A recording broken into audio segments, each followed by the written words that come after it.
Hello everyone, Namaskar. The new model is line up the Oppo F33 Pro series and F33 series. दुईटा model एबे launch होबाकू जाउची 19 तारिख दिन launches अछि are specification कोन अछि fast जानिबा are चारिटा केस भी फास्ट केस भी होची एटा होची सेल्फी किंग आपण जदी सेल्फी उठौचंदी ए फोन ने 100% 100 डिग्री एफओवी रे सेल्फी आपण नै परिबे जदी 4-5 जन भी अछंदी पूरा आपण यूजुअली सेल्फी नै परिबे समस्त आपण को फ्रेम रे रहि परिबे सेकंड पार्ट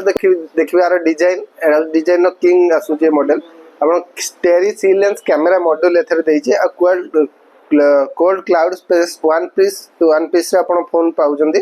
सी लेंस रो कैमरा मॉडल पाइबे आपण पूरा स्लिमेस्ट फोन पाइबे मॉडलटा पूरा स्लिम वेरिएंट आछे एटा ए मॉडल आपण पाउजंदी स्मूथनेस रो किंग आपण पूरा फोनटा को स्मूथ भाबरे चलै परिबे नो टेंशन आपण जोड भी थान पूरा स्मूथली चलै परिबे डुअल इंजन टेक्नोलॉजी एथरे यूज होईची फोनटा पूरा स्मूथ चलियो एवं अधिक समय पर्यंत आपण चलै परिबे एथरे 7000 mAh रो बैटरी दोउची विथ 80 वाट रो सुपर हुक चार्जर मध्ये रहउची आ एथरे पाउचंदी आपण लास्ट रे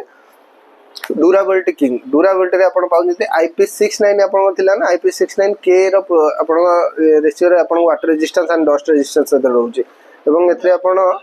पूरा 360 आर्मर बॉडी रहिबो पूरा 36 लिक्विड रे भिजी परिबो मॉडल किछि भी आपण असुविधा होबनी तले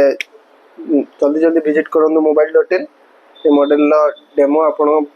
टचिंग फील नियंतु प्री बुकिंग करंदु धन्यवाद।